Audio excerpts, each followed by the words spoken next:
Have you ever watched a movie well and truly disliked it the first time around and thus hated on it every chance you get whenever it comes into the conversation for years, only to rewatch it again and realise that perhaps you'd been a little bit rash and a little bit harsh? Because that happened to me recently when I watched Toy Story 4. For years, I've gone on and on about how I don't like it and how it ruined a perfectly good ending to the franchise that came with Toy Story 3. I'd waxed poetic about how franchises need to know when to end, and that whilst it made a lot of money, it went against the spirit of the franchise.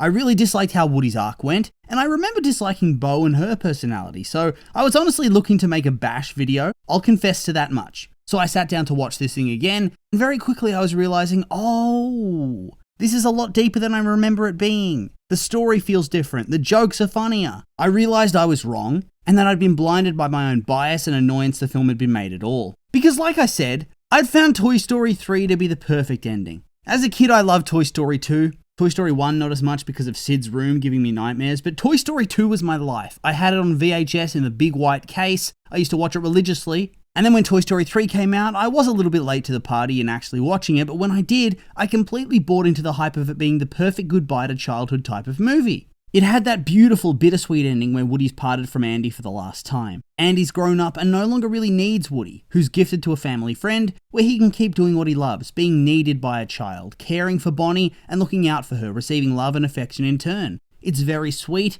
and it gives me a good sniffle every time I watch it. It's beautiful and poignant and makes me feel like shit when I think of all my childhood toys sitting in storage boxes at my parents' house. Does anybody else have those feelings when you watch these films and suddenly you think of all your old neglected toys and hope they aren't actually sentient after all? No, just me? Cool.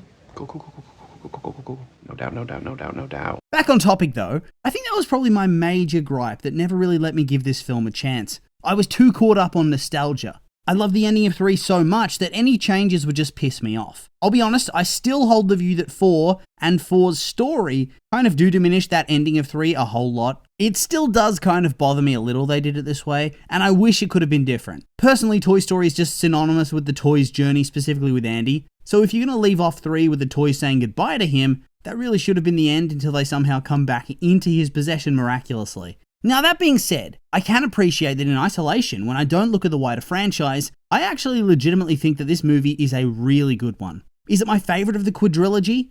Is quadrilogy a word? Not too sure, but yes. Is it my favourite of the 4? Probably not, but it's no longer relegated to the other one. I think it stands up as an individual film just as much as the others do. It seems that the world agrees with me as well on this point, which I can now say because I'm a revisionist. It was, after all, a smash hit, grossing about $1 billion. It has a 97% critical score and a 94% audience score on Rotten Tomatoes. So yeah, I guess I was well and truly late to the party on this one. That's my bad, that one's on me. But what makes the film? For starters, as with all Toy Story films, hell, with all Pixar films in general, the animation quality is just top tier. I look at it and it's just mind-boggling. And that's already 5 years old. 5 years and it still looks this good, absolutely absurd. At what stage do they hit the point where the graphics have peaked? Where any changes to design, hair, reflections, fluidity of movement, that there's nothing more to give. It's crazy how far we've come if you look at Toy Story 1 versus Toy Story 4. On top of that, music's also great, but that's no surprises really. But back to my apology to Toy Story 4, it is mostly to do with the story and characters. That's what I've misinterpreted. First of all, we have to start with Bo Peep. I've been carrying some dislike for her storyline around in my heart for some reason. I don't really know why, but in my head, I'd somehow almost villainized her character for not caring about having a kid. I'd changed events and dialogue to make her seem way more aggressive and rude to Woody than she had ever been previously, whilst also inventing this idea that she'd pressured Woody to become a nomadic toy alongside her. None of this played out when I watched it back. In the prologue flashback, where they save RC from being swept into the street and down a drain during a storm, she's all on board with saving him, she's involved, and she's heroic. When she's ditched by Molly and given away, she accepts it with grace. And although she asks Woody to come with her, she understands that Andy still needs him, and that Woody still needs Andy. When they reunite, she seems genuinely happy to see him, and although she's had some extreme reservations about going into the antique store to rescue Forky, as it is extremely dangerous in there, she goes anyway. She's the one with the knowledge. She's the one with the plan. But of course, the sheriff knows best, and he tries to take control, blows their cover, and loses her sheep in the process. So is she angry with him? Yes. Does he deserve it for being an idiot and not listening to somebody he supposedly trusts who very clearly knows better than him? Double yes. On top of that, later on her sheep get chipped in the chaos of the fight with the dummies and the cat, and after all of that, they still didn't get Forky back, and yet Woody's pressuring them, guilting them, and also insulting them about loyalty. Yeah, she walks away,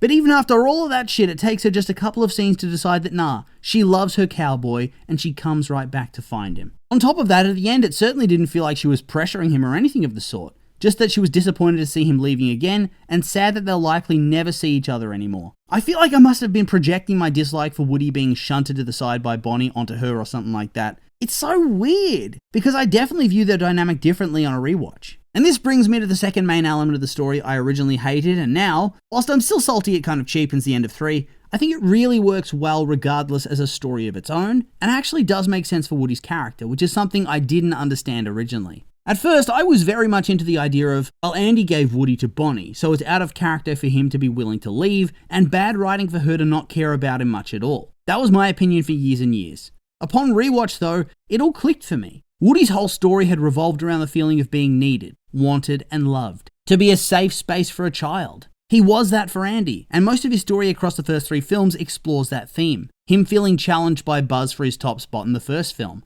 The second film where he gets ripped and begins to think that he's going to be disposed of and no longer loved or needed. He spirals and no longer knows what's going to happen to him and what his place is going to be, leading to him almost leaving Andy behind. The third film is him coming to terms with the knowledge that Andy doesn't truly need him anymore, and it's okay to let that go. I think 4 actually plays into this theme. Woody has come to a new home, and it's become apparent that whilst Bonnie was initially enamored with him, the shine has quickly faded away, and now he seems to be the only toy of hers besides the baby toys that gets left in the closet on the regular. Despite all of that though, he retains that sense of loyalty to Bonnie and that desire to be needed, so he sneaks to school with her on the first day so he can secretly guide and safeguard her. And this in turn leads to the creation maybe, of Forky. And in turn it begins Woody down the path of finding his new destiny. At first he thinks that by looking after Forky, he's going to be able to find his place in Bonnie's life. But having created her new lead toy in the way that he was for Andy, what else is there for him after that? The prologue serves double duty. It shows what happened to Bo, but it also shows us what is surely in his near future. Bo and the sheep were given away by Molly when she didn't want them anymore. Bonnie seems to be at the point where she clearly doesn't care about Woody much at all. He's headed for the giveaway box. So why not take the chance of happiness with somebody he loves, like Bo? If he gave that up only to be quickly given away, he'd seem like an absolute idiot. On top of that, you see that his quest to have Forky and Bonnie forge that bond leads him to realize that his desire to give happiness and hope to children doesn't need to simply be through his own actions. Guiding Forky has showed him that. Speaking with Gabby and hearing her story about never having a child taught him that. He could guide toys to their own children and feel just as good and still have his own purpose.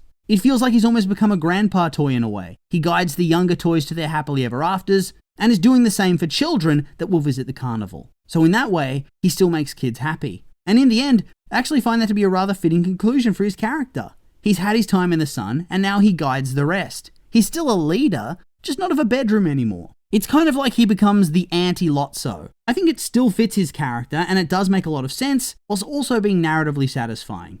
Yet again, I was wrong about that part of the film. Beyond that, the film just does so much right. There's so much to enjoy beyond the arcs and characterization of the 2 major players. There was a bunch of other things I just didn't appreciate for some reason. I always thought the whole antique store was creepy and weird. For some reason I got it in my head that it was a waste of time, that contributed little to anything, and that the Gabby side quest was pointless and instead could have been used in other ways. After all, I will admit, it is a shame that certain characters like Jessie got next to no screen time, and even Buzz very much felt like a minor player in the grand scheme of things compared to Woody and Bo, and compared to what he used to be in previous movies. Regardless though, I found myself appreciating the psychological horror of the antique store and the ventriloquist dummies. They're truly nightmare fuel, and it's honestly so wild they even included them. I mean, I realize that Toy Story is not new to the concept of nightmare fuel, but still, jeez. In any case, it was so fun and unique, and I liked how Gabby seemed like a complete creeper at first, but as the story unfolds, she becomes massively sympathetic with a tragic backstory.